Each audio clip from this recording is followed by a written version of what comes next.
I heard the wine glass break before I heard my mother say it. "I'm so blessed to have 2 daughters," she announced, standing at the head of our Thanksgiving table in her pristine Dallas home. "One is a famous lawyer making $250,000 a year. The other—" She paused, looking directly at me. "Well, the other is basically a beggar who sells soap." The room went silent. 17 people, cousins, aunts, my sister's colleagues, all staring at me. The shattered wine glass at my feet seemed loud in comparison to my heartbeat. "My name is Martha," and that moment, Thanksgiving 2023, was when I stopped being my mother's daughter and started being her reckoning. But before I tell you how I made her regret every word, you need to understand how we got here. If you've ever been the family disappointment, drop a comment below and tell me where you're watching from. You're going to want to see how this ends. Growing up in Highland Park, Texas, I learned early that I'd always be second place.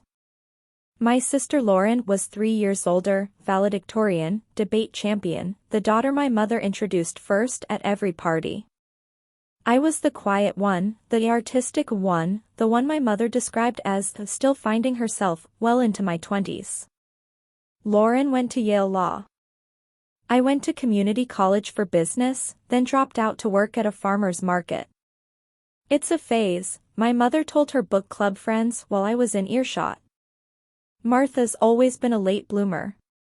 We just hope she blooms eventually." I was 26 when I started making soap in my apartment kitchen.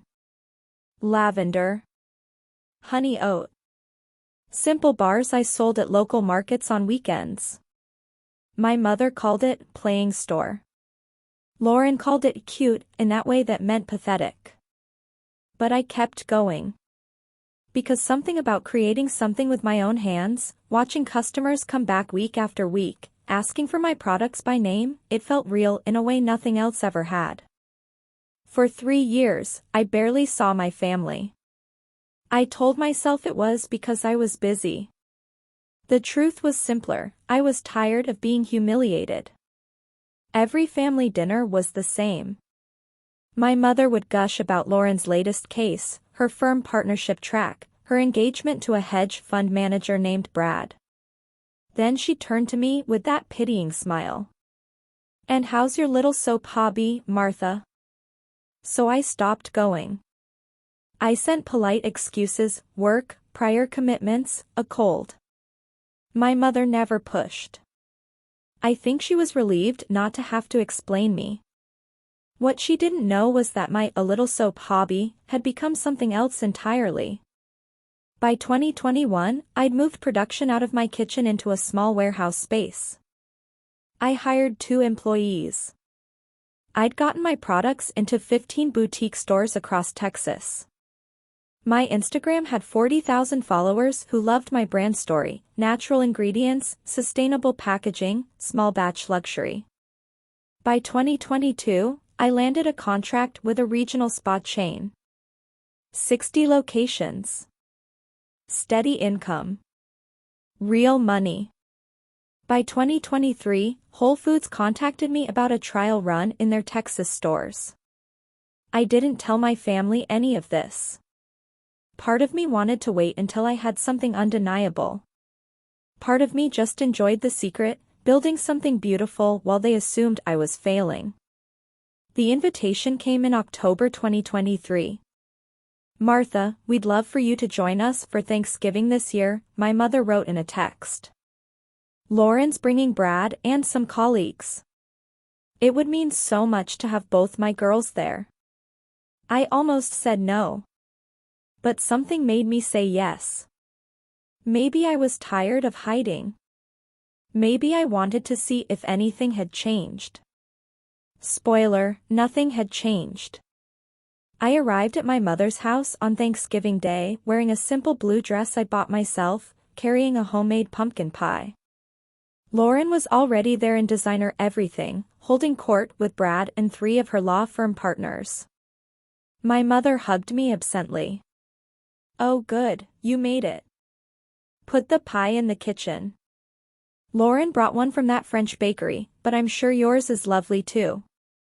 That should have been my first clue to leave. The seating arrangement told me everything.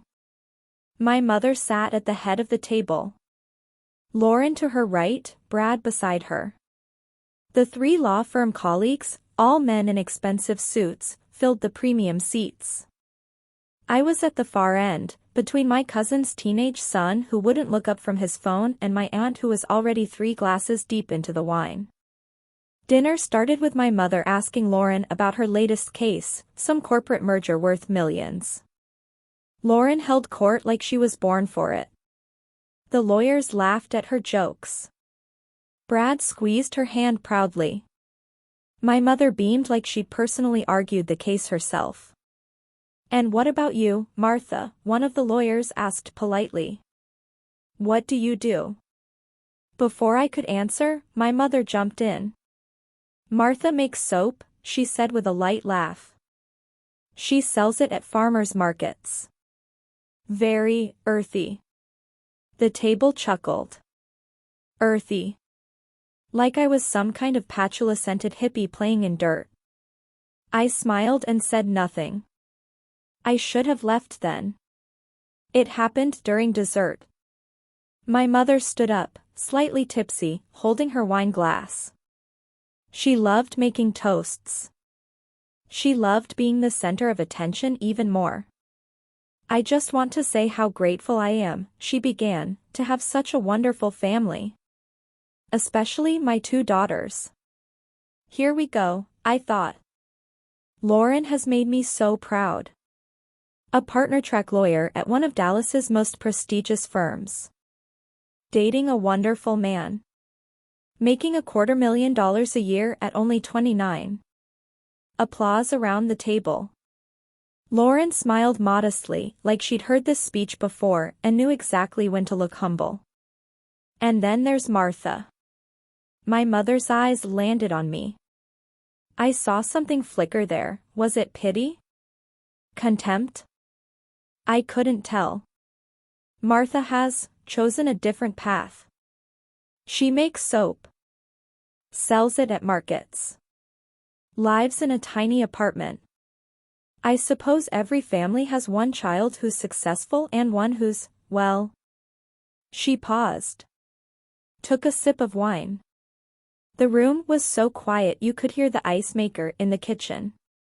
One who's basically a beggar. That's when my wine glass slipped from my hand. It shattered on the hardwood floor, expensive crystal my mother had inherited from her mother. The sound was like a gunshot. Everyone stared at me. I looked at my mother. She wasn't even embarrassed. She looked annoyed that I'd interrupted her toast. Lauren whispered something to Brad and smirked. And something inside me went cold. I stood up carefully, stepping over the broken glass. "I need to use the restroom," I said quietly. My mother waved dismissively. "Clean that up when you come back." I walked to the bathroom. Locked the door. Stared at myself in the mirror. I was shaking. Not crying, I was past crying. I was vibrating with a kind of rage so pure it felt like ice in my veins. Beggar. She'd called me a beggar in front of 17 people. I pulled out my phone. Opened my banking app. Looked at the balance in my business account. $847,000. Last month's Whole Foods order alone had been worth $220,000. My annual revenue was on track to hit $1.2 million. I had 12 employees now. A warehouse. A brand that people loved. And my mother had called me a beggar. I opened my email. Scrolled to a message I'd received 2 weeks ago from a buyer at Target. They wanted to discuss a national rollout. I'd been too nervous to respond. Not anymore. I typed a reply, "I'm very interested. Let's schedule a call next week." Then I flushed the toilet for effect, washed my hands, and walked back to the dining room. If you're loving this so far, hit that subscribe button. This is about to get so much better. I didn't confront my mother that night. I smiled. I apologized for breaking the glass. I helped clean up dessert plates. I hugged everyone. Goodbye. Like nothing had happened. My mother pulled me aside at the door. Martha, honey, I hope you didn't take that comment personally. I was just being honest. You know I want better for you. I looked at her. Really looked at her. At the woman who'd spent 29 years making me feel small. I know exactly what you want, Mom, I said softly. She patted my arm. Good girl. Maybe take some career advice from Lauren. It's not too late to go back to school. I drove home in silence. Then I got to work. I didn't see my family for 6 months. I told them I was busy. I was. The Target deal went through. National rollout in 847 stores starting April 2024. The contract was worth $3.2 million annually. I hired a PR firm. A lawyer. An accountant. I incorporated properly, trademarked my brand name, set up an LLC with real infrastructure. I was on the local news in March, a feature about Texas women entrepreneurs. The segment never aired in prime time, so my family never saw it. Good. By May, my company had expanded to 18 employees. We moved to a bigger warehouse. My products were in Whole Foods, Target, and 12 regional spa chains across 6 states. My personal income had crossed $400,000. I was not a beggar. I was a CEO. And I still hadn't told my family a single thing. My mother called me in early May. Martha, we're doing Mother's Day brunch at the country club. I'd love for you to come. Lauren's bringing wonderful news. Of course she was. I'll be there, I said. Oh good. And Martha? Maybe dress up a little? It's the country club, not a farmer's market. I hung up and smiled. Then I called my PR firm. I need you to pitch a story to the Dallas Morning News. I want it published the Sunday of Mother's Day weekend. Can you make that happen? They could. I arrived at the country club wearing a tailored cream suit that cost more than my mother's monthly HOA fees. She did a double take when she saw me.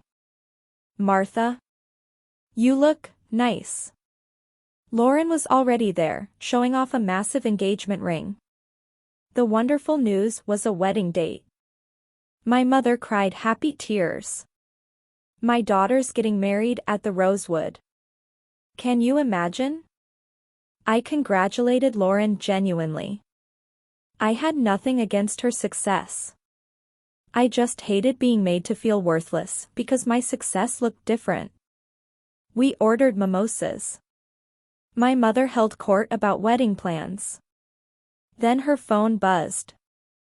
She glanced at it. Frowned. Looked at me. Martha, did you do something?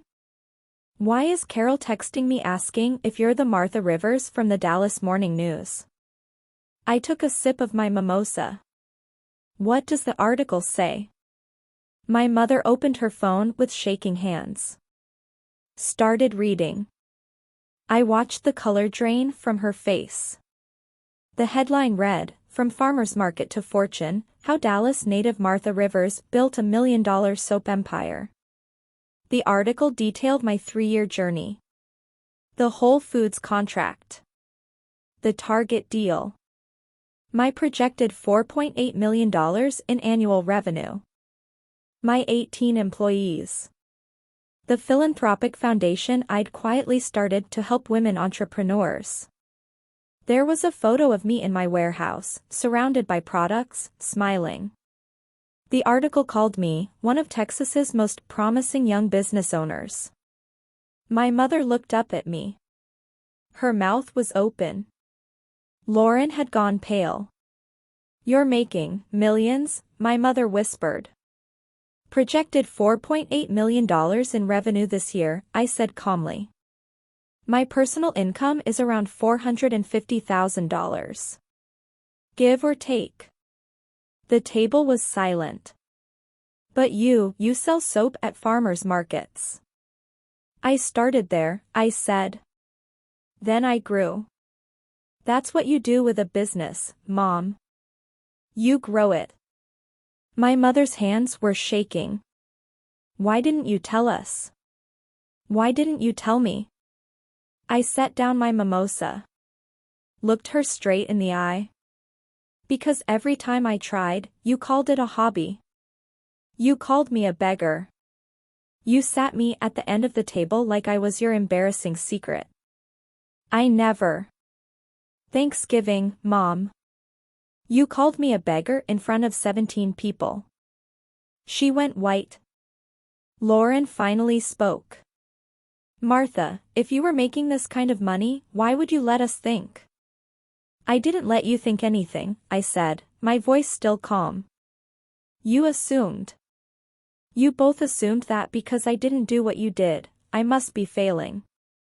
You never once asked about my business. Not once. You just decided I was worthless and treated me accordingly."